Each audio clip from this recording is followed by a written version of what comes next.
अच्छा, इमरान खान साहब का एक स्टेटमेंट है, उससे पहले मैं आपको वो बता दूं, ये रिपोर्ट हुआ पूरे पाकिस्तान में। उन्होंने कहा, एक जुमले का है, लेकिन इससे आपको आइडिया हो जाएगा कि मामला कहां जाके फंस गया, कहां पे रुका हुआ है। इमरान खान साहब ने कहा कि मैंने कोई डील नहीं करनी, कौम को वाजे बता दूं, आपकी आजादी इनसे छीन कर वापस आ रहा हूं इंशाअल्लाह। ये इमरान खान साहब ने कहा कि मैंने कोई डील नहीं करनी, कौम को वाजे बता दूं, आपकी आजादी इनसे छीन कर वापस आ रहा हूं इंशाअल्लाह। ये जी इमरान खान साहब ने कहा। कहानियों का सबक यही था कि अगर कैदी का जज्बा सच्चा हो तो दुनिया की कोई जेल उसे फरार होने से नहीं रोक सकती। पाकिस्तान के सबसे मशहूर कैदी इमरान खान है और किसी जमाने में पाकिस्तान की सबसे सख्त जेल मच जेल समझी जाती थी, लेकिन आजकल अडियाला है, जहां पर जेलरों को कैदी से हंसकर बात करने पर गायब कर दिया जाता है। और कैदी का जज्बा ऐसा है कि आपको उनकी सियासत से लाख इख्तलाफ हो, लेकिन उनके जज्बे से उनके सियासी मुखालिफिन भी तंग हैं। जिस तरह इमरान खान ने पाकिस्तान की सियासत में नए अंदाज मुतारफ करवाए हैं, इसी तरह उन्होंने अडियाला जेल से फरार का एक अनोखा मंसूबा सोचा है कि वो ऑक्सफोर्ड यूनिवर्सिटी के चांसलर का इलेक्शन लड़ेंगे। सच्ची बात यह है कि इमरान खान के इलेक्शन में उतरने से पहले ना पाकिस्तानियों को और ना ही इंग्लिस्तानियों को, ज्यादातर इंग्लिस्तानियों को इल्म था कि ऑक्सफोर्ड के चांसलर का भी कोई इलेक्शन होता है। उनके ऐलान के साथ ही सबको चांसलर के इलेक्शन का ऐसे ही पता चल गया जैसे अब बच्चे बच्चे को इलेक्शन फॉर्म 45 और इलेक्शन फॉर्म 47 के बारे में पता है। फॉर्म 45-47 वाली कहानी तो सबको पता ना पाकिस्तान में। गोरों के एक कदीम इदारे के भूले बसरे इंतखाब में शामिल होने का ऐलान करके इमरान खान ने उसमें जान डाल दी है। मंसूबा यह नहीं कि इमरान खान अडियाला जेल से सुरंग खोदना शुरू करेंगे और एक दिन ऑक्सफोर्ड के चांसलर के दफ्तर में नमूदार हो जाएंगे, वो रहेंगे जेल में ही। और जैसा कि उनके जानसार समझते हैं, जेल में रहते हुए मजबूत से मजबूत तर, मकबूल से मकबूल तर होते जाएंगे, लेकिन चांसलर का इलेक्शन लड़ने से उनका नाम मगरबी दारुल हुकूमतों में एक बार फिर गूंजेगा। सबको याद आएगा कि वो एक शोराए आफाक क्रिकेटर थे। उनके मद्दाहों को लंदन की पार्टियां, शाही खानदान के साथ मुलाकातें और साबका शरीके हयात जमैमा खान के साथ तस्वीरें दोबारा शेयर करने का मौका मिलेगा। उनके कैंसर अस्पताल का जिक्र आएगा। ये बात भी याद आएगी कि वो पाकिस्तान के साबिक वजीर आजम भी हैं और उन पर मजायका खेज किस्म के मुकदमात चलाए जा रहे हैं। चांसलर के इंतखाब के लिए इमरान खान के अलावा किसी दूसरे उम्मीदवार का नाम भी शायद ऑक्सफोर्ड से बाहर लोग नहीं जानते, लेकिन इलेक्शन होता है, गुमनाम उम्मीदवार भी अपना जोर लगाएंगे। एक बरतानवी सहाफी ने एक कॉलम में इमरान खान के खिलाफ इंतखाबी मुहिम का महाज खोल दिया है। इल्जामात वही है पुराने वाले। अगर वो ये इलेक्शन जीत जाते हैं तो कैदी नंबर 804 को गोरों ने भी अपना लीडर मान लिया, और हार गए तो गोरों की अजली इस्लाम दुश्मनी। इंतखाबात का नतीजा कुछ भी हो, दुनिया को याद आएगा कि इमरान खान एक सियासी कैदी है और गालिबन दुनिया के हसीन तरीन सियासी कैदी जेल की सख्ती बर्दाश्त कर लेता है, लेकिन गुमनामी नहीं। तो इमरान खान एक बार फिर मगरबी मीडिया की शाह सुर्खियों में होंगे। जो भी सियासतदान पाकिस्तान की किसी जेल से फरार चाहता है, उसकी सुरंग का रास्ता GHQ से होकर गुजरता है। इमरान खान अपना रास्ता खुद बनाने पर मुसर है, बजिद है। शायद वो पहले फरार होने वाले कैदियों का अंजाम देख चुके हैं। सियासतदानों में जेल से फरार होने का सबसे ज्यादा तजुर्बा नवाज शरीफ रखते हैं। अटक किला से फरार हो चुके हैं, कोट लखपत से भी, लेकिन इतनी मर्तबा फरार होने के बाद वो अपने घर जाती उम्र में भी अपने आप को कैदी समझते होंगे। अब फरार होंगे तो कहां जाएंगे? दूसरी तरफ इमरान खान अपनी सुरंग खोद रहे हैं और कोई जेलर रोक भी नहीं सकता। और वही बात मैं करता हूं कि इमरान खान जेल से बाहर आना चाहते हैं। कौन है जो जेल में रहना चाहता है? लेकिन इमरान खान अपने तरीके से आना चाहते हैं। एस्टेब्लिशमेंट भी चाहती है, बाकी लोग भी चाहते हैं कि इमरान खान जेल से बाहर निकले ताकि पाकिस्तान में इस्तेहकाम आए। लेकिन मामला यह है कि अगर इमरान खान साहब बाहर निकलते हैं एस्टेब्लिशमेंट के तरीके से, तो तभी वो राजी है इस मामले पे। वो चाह रहे हैं जैसे बाकी सारे सर नीचे करके बाहर आ जाते हैं, वैसे ही बाहर आ जाए, सर झुका के बाहर आ जाए। लेकिन इमरान खान कहते हैं जी बड़ा वाला फाटक खोलो, मैंने सर नीचे नहीं करना। मैं जेल के अंदर जिस इज्जत के साथ गया हूं, मैं उसी इज्जत के साथ बाहर आऊंगा। और इमरान खान साहब का कद वैसे भी बहुत बढ़ गया जेल के अंदर रहने की वजह से, तो अब तो उस छोटे दरवाजे से वो गुजर भी नहीं सकते जो एस्टेब्लिशमेंट ने और हुकूमत ने मिलकर बनाया है। अब इमरान खान के लिए बड़ा गेट या तो खोलना पड़ेगा या कोई और हल निकालना पड़ेगा। क्योंकि पुराने सारे जो आजमूदा नुस्खे थे वो इमरान खान साहब के मामले में बेकार हो गए। एक और खबर है जी, और वो शहबाज शरीफ के इस्तीफे के हवाले से एक इंकशाफ किया है आमिर डोगर साहब ने। आमिर डोगर साहब जो है वो पाकिस्तान तहरीक इंसाफ के मेंबर कौमी असम्बली हैं और माजी में मुख्तलिफ ओहदों पर भी रहे पाकिस्तान तहरीक इंसाफ के। इमरान खान साहब के दरीना साथी हैं। उन्होंने एक जगह दावा किया कि पिछले हफ्ते शहबाज शरीफ साहब जो हैं वो इस्तीफा दे रहे थे। उन्होंने कहा जी 2 हफ्ते पहले शहबाज शरीफ साहब इस्तीफा दे रहे थे, पीपल्स पार्टी अगर हाथ हटा ले तो सुबह हुकूमत खत्म हो जाएगी। देखिए ये हो सकता है किसी जगह शहबाज शरीफ साहब ने धमकी लगाई हो और पीपल्स पार्टी के जरिए से ये बात आमिर डोगर साहब तक पहुंच गई हो, क्योंकि असेंबली के अंदर ये आपस में बैठते हैं तो एक दूसरे से बातें भी कर लेते हैं। हो सकता है शहबाज शरीफ ने कहा हो किसी मौका पर पीपल्स पार्टी को, क्योंकि उन दिनों में मुझे याद है पीपल्स पार्टी की और शहबाज शरीफ साहब की मुलाकातें हो रही थी। पंजाब के अंदर शेयर मांग रहे हैं। अब मरियम नवाज और नवाज शरीफ पीपल्स पार्टी को पंजाब में शेयर देने के लिए तैयार नहीं है। शहबाज शरीफ साहब कहते हैं जी आप दे दें शेयर, उधर पीपल्स पार्टी ने इनके सर पे डंडा मारती है बार बार शहबाज शरीफ के। पीपल्स पार्टी ये कहती है कि लूट का माल है भाई पंजाब, ना आप जीते वहां पे ना हम जीते वहां पे, जीती तो पीटीआई है, तो लूट का जो माल है उसके अंदर आप हमें हिस्सा दें, हमने आपको हुकूमत बना के दी हुई है। वो बेचारे सही बात करते हैं। इधर नवाज शरीफ और मरियम नवाज पंजाब में हिस्सा देने के लिए तैयार नहीं है। तो मे भी शहबाज शरीफ ने कहा हो कि ठीक है जी मैं रिजाइन कर देता हूं, तो ये तो एक धमकी है शहबाज शरीफ के पास। लेकिन देखें ये चलेगा नहीं मामला, और मुझे नहीं लगता शहबाज शरीफ साहब कभी भी संजीदा होंगे, क्योंकि अगर इन्होंने अब इस्तीफा दिया या सियासत इस वक्त खत्म की और ये इलेक्शन के अंदर गए तो पीटीआई का जो बलडोजर है वो इनको रौंद के रख देगा और इनको लेने के देने पड़ जाएंगे। अब इनको एस्टेब्लिशमेंट भी इलेक्शन नहीं जितवा सकेगी, हालात वहां पे पहुंच गए हैं, पाकिस्तानी बहुत मोहतात हो गए हैं। अच्छा, जो पाकिस्तान तहरीक इंसाफ का जलसा है ना, उस हवाले से अब मुतजाद खबरें आ रही हैं। एक तो इरफान सदीकी साहब ने एक बिल मुतारफ करवा दिया सेनेट में, तो सेनेट की जो कमेटी है उसने वो बिल पास भी कर दिया। अब बिल ये है कि इस्लामाबाद में जो भी जलसा करेगा बगैर इजाजत के 3 साल के लिए अंदर, और अगर कोई दोबारा जलसा करेगा बगैर इजाजत के तो 10 साल के लिए अंदर। तो इस किस्म का बिल इरफान सिद्दीकी साहब, क्या ये सूट करता है उनकी शख्सियत को? यानी वो सहाफत की है और सहाफी जो है वो कम से कम ये ख्याल रखते हैं कि जमहूरियत होनी चाहिए, जमहूरी इकदार होनी चाहिए। तो एहतजाज का एक हक होता है, पॉलिटिकल गैदरिंग्स का एक हक होता है, और जो जमहूरी सियासी निजाम होता है उसके अंदर ये बुनियादी और बेसिक चीजें होती हैं, इनके बगैर मुकम्मल नहीं होती आपकी जमहूरियत। और वो उसके ऊपर ऐसी कदगरे लगा रहे हैं।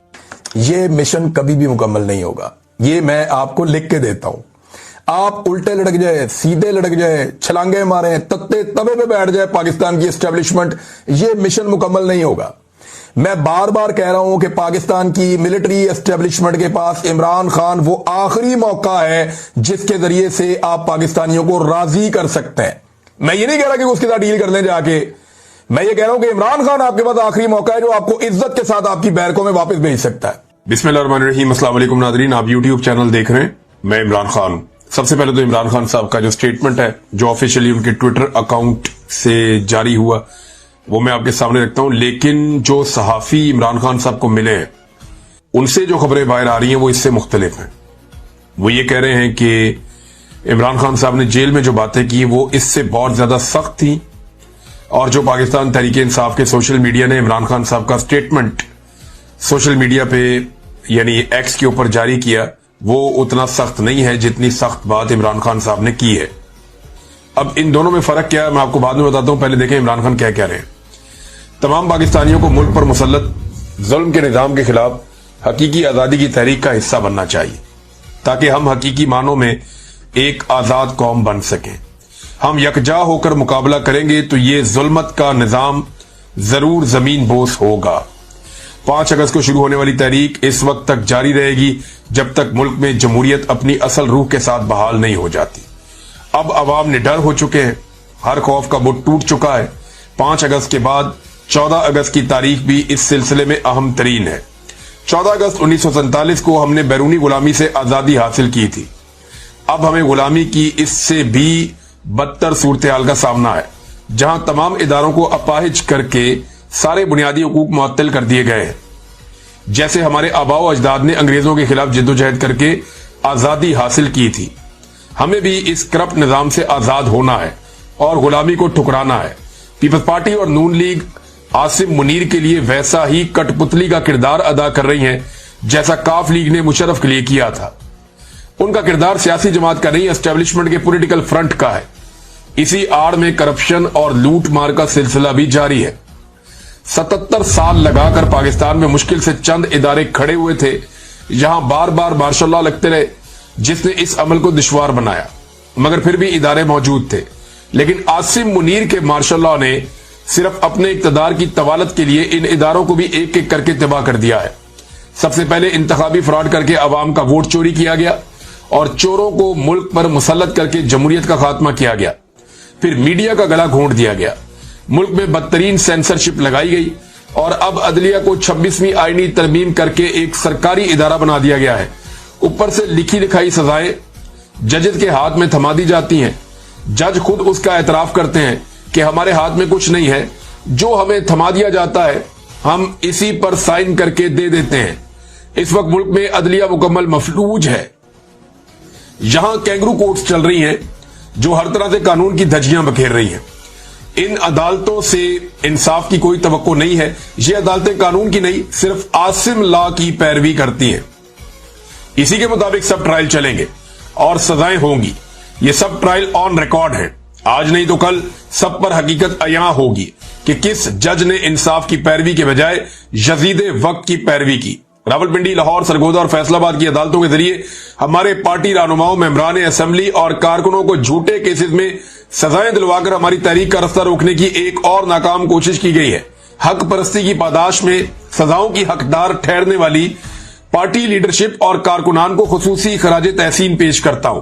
सिकंदर सुल्तान राजा ने हाई कोर्ट की अपीलों का इंतजार किए बगैर हमारे मेंबरान असेंबली को नाअहल करार दिया। तारीख जब लिखी जाएगी सिकंदर सुल्तान राजा का नाम स्याह तरीन हुरूफ में दर्ज होगा। इस शख्स ने 1.5 साल में 17 सीटों वाली जमात को 2/3 अक्सरियत दिलवाने में सबसे अहम किरदार अदा किया है। मुल्क का निजाम इनके हाथ में दे दिया गया है, जिन्होंने अवाम का वोट और पैसा दोनों चुराया। जो लोग आइन और जमहूरियत के साथ खड़े हैं, इनको जेलों में डाल दिया गया ताकि इस मुल्क में कोई जमहूरियत का नाम लेवा ना हो। हमारे जो मेंबरान असेंबली नाजायज तरीके से नाअहल किए गए, उनकी जगह ज़िमनी इंतखाबात में किसी को खड़ा नहीं किया जाएगा, क्योंकि इन लोगों ने कई तरह की मुश्किलात झेल कर इंतखाब लड़ा था और मुसलसल तरीके इंसाफ के साथ खड़े रहे। लिहाजा ज़िमनी इंतखाबात में तहरीक इंसाफ हिस्सा नहीं लेगी। अली अमीन को वाज़ेह पैगाम देता हूं कि खैबर पख्तूनख्वा और कबायली इलाकों में वफाक को एक और फौजी ऑपरेशन की हरगिज इजाजत नहीं देनी चाहिए। फौज और अवाम के आमने सामने आने से फौज का इदारा तबाह होता है। ऑपरेशन किसी मसले का हल नहीं है। वहां के निजाम के मुताबिक बातचीत से मसाइल हल करें। अफगानिस्तान हमारा मुसलमान हमसाया मुल्क है, उनके साथ भी ताल्लुकात बेहतर होने चाहिए और मसाइल पर बैठकर बात करनी चाहिए। ये इमरान खान साहब का स्टेटमेंट जो है, ये उनके ट्विटर हैंडल पे शेयर किया गया, लेकिन कुछ चीजें ऐसी हैं जो वहां शेयर नहीं की गई और पीटीआई ने थोड़ा गुरेज किया। यानी इमरान खान साहब ने सहाफियों के बकौल ये कहा कि अगर गंडापुर एस्टेब्लिशमेंट के सामने स्टैंड नहीं ले सकता और ऑपरेशन को नहीं रोक सकता, तो फिर वो इस्तीफा देकर किसी और को मौका दे जो स्टैंड ले और ऑपरेशन को रुकवा सके। एक तो सहाफियों ने यह बात बताई कि अली अमीन गंडापुर के लिए बड़े सख्त अल्फाज इमरान खान साहब के कि अगर वो ऑपरेशन नहीं रोक सकता तो फिर इस्तीफा दे, किसी और को मौका दे, वो आके रोक ले ऑपरेशन। और अगर एस्टेब्लिशमेंट के सामने स्टैंड नहीं ले सकता तो फिर किसी ऐसे को मौका दे जो आगे स्टैंड ले सके। एक तो स्टेटमेंट ये रिपोर्ट हुआ जो कहा गया, और दूसरी एक और चीज कि खैबर पख्तूनख्वा में ऑपरेशन आसिम मुनीर एक प्लान के तहत करवा रहा है ताकि खैबर पख्तूनख्वा में पीटीआई को खत्म किया जा सके। एएनपी भी खैबर पख्तूनख्वा में ऐसे ही खत्म हुई थी। एक प्लान के तहत पीटीआई को खत्म करने की कोशिश हो रही है। आसिम मुनीर जिन्हें लेकर आया वो हारे हुए लोग हैं, ये भी जनाब इमरान खान साहब ने कहा, और ये इमरान खान साहब का टोटल स्टेटमेंट था। अब अली अमीन गंडापुर साहब ने उसके बाद एक स्टेटमेंट दिया। एक तो उन्होंने इमरान खान साहब के आखिरी पैराग्राफ को रिपीट किया जिसमें यह चीज नहीं है कि अली अमीन गंडापुर किसी ऐसे को मौका दे जो एस्टेब्लिशमेंट के सामने स्टैंड ले पाए और जो ऑपरेशन को रोक पाए या ऑपरेशन होने से मना कर पाए।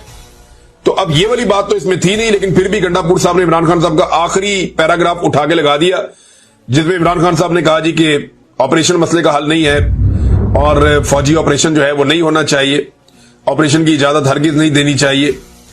तो अली अमीन गंडापुर साहब ने उसके बाद लिखा, खान साहब आपकी सोच को समझते हुए खैबर पख्तूनख्वा में हमने कबायली जिरगे शुरू कर दिए हैं।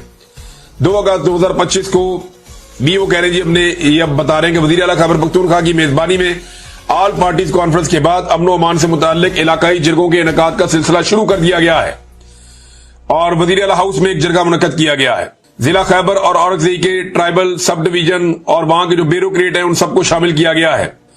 कबायली अमायदीन को और 6 मेंबरान कौमी और सूबाई असम्बली को शामिल किया गया है। एक सेनेटर को भी इसमें शामिल किया गया है। और इसके बाद वजीर आला के मुशीर बराए इत्तलात और चीफ सेक्रेटरी आईजी पुलिस के अलावा मुतल्लिका कमिश्नर डिप्टी कमिश्नर भी जिरगे में मौजूद थे। अब ये वो बता रहे हैं जनाब हम तो जिरगे कर रहे हैं और हमने अमन बहाल करना है और तरक्की से मुंसलिक करना है। मादनियात जो हैं वो किसी भी किस्म के वसाइल जो हैं वो ना मांगे गए हैं, ना किसी को हम देंगे और ना दिए जा रहे हैं। जिरगे को तमाम तर ताउन और वसाइल फराम किए जाएंगे। अब ये गंडापुर साहब ने जिरगों में डाल दी सारी बात। हालांकि वजीरिस्तान में मुकम्मल कर्फ्यू नाफिज कर दिया गया है, ये भी एक रियलिटी है और लगातार ऑपरेशन भी हो रहा है, ये भी एक रियलिटी है। एक तरफ मिलिट्री ऑपरेशन खैबर पख्तूनख्वा में जारी है, दूसरी तरफ गंडापुर साहब अपनी जबान से ये कहते हैं कि मैं मिलिट्री ऑपरेशन की इजाजत नहीं दे रहा और ना ये हो रहा है। और तीसरा जो है वो जरगे कर रहे हैं और ये क्लेम करते हैं कि जरगों के फैसलों पर अमल दरामद होगा, जबकि जरगे एक ही बात करते हैं कि किसी सूरत कोई मिलिट्री ऑपरेशन नहीं होगा। लेकिन साथ साथ मिलिट्री ऑपरेशन भी होता है और मिलिट्री ऑपरेशन के लिए जितने जरूरी इकदाम हैं वो सारे गंडापुर साहब की हुकूमत करके देती है। मिसाल के तौर पे यानी इमरान खान साहब ने कहा कि नहीं कर सकते तो छोड़ दो। अब गंडापुर साहब हुकूमत कैसे छोड़ेंगे? हुकूमत तो वो कभी नहीं छोड़ेंगे, ना वो हुकूमत छोड़ना चाहेंगे। हुकूमत इतनी प्यारी चीज है, कौन छोड़ना चाहता है? तो गंडापुर साहब हुकूमत तो छोड़ेंगे नहीं। और मैंने हुकूमत एक ही आदमी था जिसने छोड़ी थी। मैंने उस आदमी के खिलाफ बहुत प्रोग्राम किए और जो किए मैंने ठीक किए, मैं आज भी उन पे कायम हूं। वो था उस्मान बुज़दार। उस्मान बुज़दार को जिस वक्त इमरान खान ने कहा हुकूमत छोड़ दे, उसने छोड़ दी। आजादी इतनी करीब आती जा रही है जितना जुल्म बढ़ता जा रहा है। तहरीक इंसाफ के रहनुमाओं और कारकुनों के रावलपिंडी की इंसदाद दहशतगर्दी की अदालत ने आला क़यादत के खिलाफ सियासी बुनियादों पर बड़ी तादाद में नाकाबिले जमानत वारंट गिरफ्तारी जारी कर दिए हैं और ये 26 नवंबर के हवाले से हैं। यानी 9 मई को बंदे किसके मरे? पाकिस्तान तहरीक इंसाफ के मरे। और मुकदमे किन पे हुए? पाकिस्तान तहरीक इंसाफ पे हुए। और अब नाअहलियां किनकी हो रही है? पाकिस्तान तहरीक इंसाफ की हो रही है। दोबारा इलेक्शन के अंदर कौन जीतेगा? तहरीक इंसाफ तो नहीं जीतेगी। जाली फॉर्म 47 जारी किए जाएंगे और उसके लिए लोग धड़ाधड़ पैसा लगा रहे हैं। जनाब हमें बना दे MNA, हमें बना दे MPA। हमें बड़ा शौक है, बहुत सारे सरमायाकार इस खेल के अंदर उतर जाएंगे। आने वाले दिनों में आप तमाशा देखेंगे, आपको बड़ा मजा आएगा। पाकिस्तान का निजाम मजीद नंगा होगा। और अब जनाब बहुत सारे वारंट जारी कर दिए गए 26 नवंबर के हवाले से एहतजाज के बारे में। और मजे की बात यह है कि 26 नवंबर को भी कत्लेआम पाकिस्तान तहरीक इंसाफ का हुआ था। जो बंदे गायब हुए वो पाकिस्तान तहरीक इंसाफ के हुए, जिन लोगों को गोलियां लगी वो पाकिस्तान तहरीक इंसाफ के लोग हैं। लेकिन एक भी मुकदमा वहां पे नहीं हुआ। जो एहतजाज करने वाले पुरअमन मुजाहिरीन थे, इससे पहले बहुत लोग आए, इससे पहले बेशुमार लोग आते रहे। PMLN आती रही है, पीपल्स पार्टी आती रही है, जमात इस्लामी आती रही है, फजल रहमान साहब आते रहे। इमरान खान साहब के दौर में सारे आए हैं और इमरान खान साहब ने उनको बैठने दिया, आके एहतजाज करने दिया। ये तो दर्दे दे दे के वापस जाते रहे, तो इमरान खान साहब ने कुछ नहीं कहा।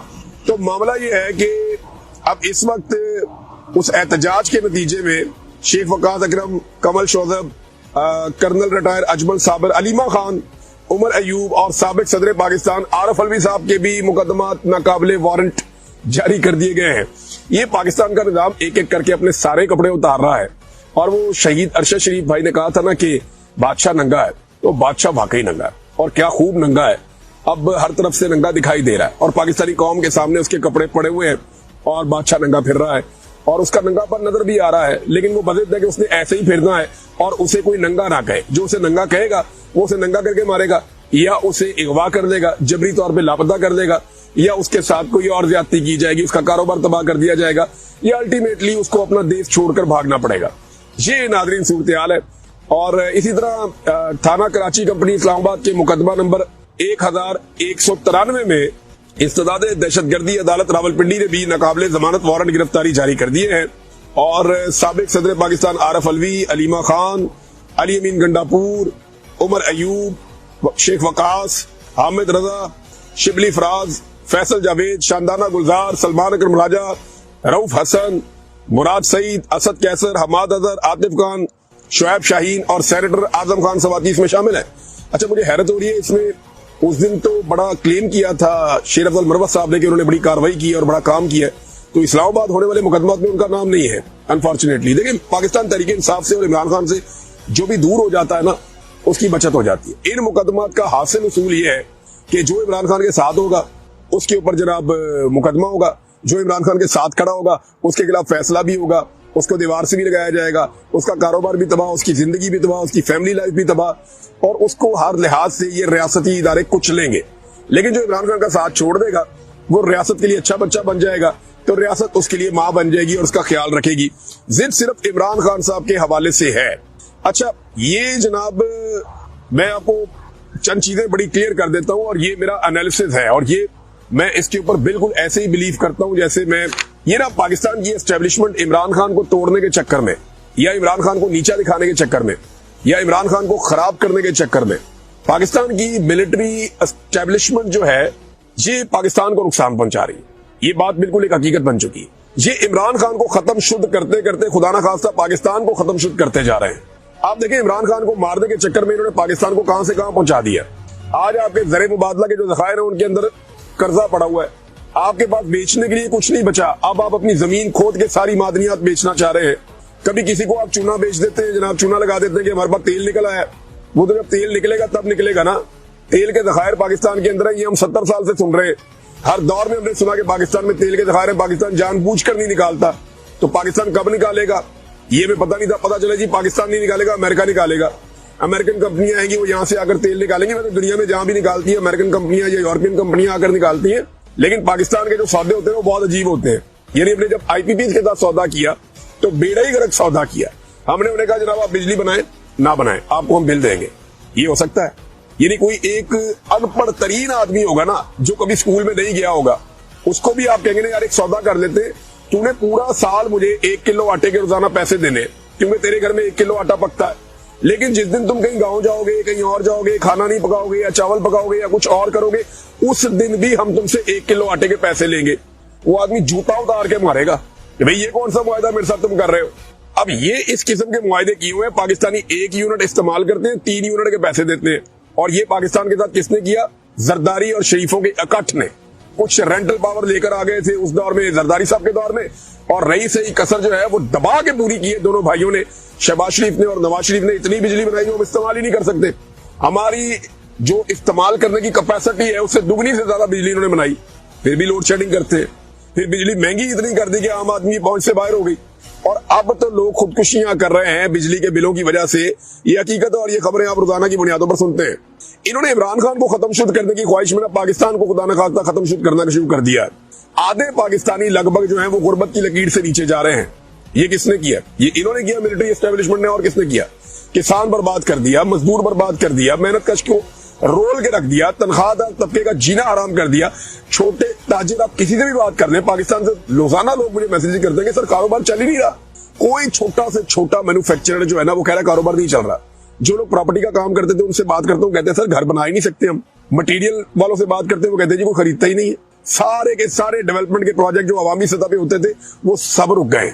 कोई बंदा काम करने के लिए तैयार नहीं है, कोई बंदा पैसा लगाने के लिए तैयार नहीं है। और ये सब कुछ इमरान खान को तबाह करने के लिए हो रहा है। लेकिन इसमें बदकिस्मती से पाकिस्तान की तबाही लिखी जा रही है। मईशत का भट्टा इन्होंने बैठा दिया है और आम आदमी की मईशत को मुकम्मल तौर पर तबाह कर दिया है। और रोजाना की बुनियाद पे आकर खड़े होकर दावे कर देते हैं मईशत ठीक है, इनके पास आखिरी चीज जो बची है ना बेचने के लिए, अब ये पाकिस्तान के वसाइल बेच देंगे।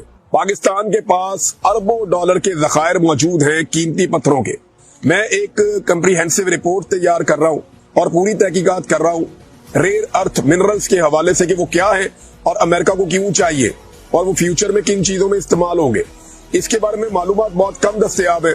मैंने कुछ बड़े जो अहम लोग हैं जो इसके बारे में जानते हैं, जो साइंस को समझते हैं, उनसे भी राब्ता किया है कि आप मुझे बताएं।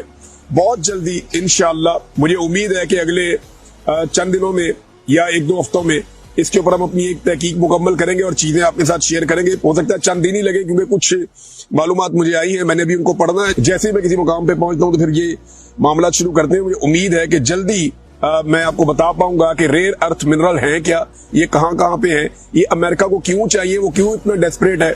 यानी वो पाकिस्तान जिसके बारे में अमेरिका की राय कुछ और होती थी और वो इंडिया जिसके बारे में अमेरिका की राय कुछ। हमने ऐसा क्या किया कि एकदम हम सबसे अच्छे हो गए?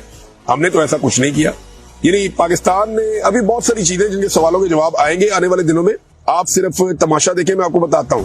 लेकिन एक बात नाज़रीन याद रखिएगा, ये निजाम समझता है कि ऐसे ही इमरान खान को शिकस्त दे देगा। नहीं, इमरान खान की मकबूलियत में हर जुल्म के बाद मैंने देखा कि इजाफा हुआ है। इस जुल्म के बाद अब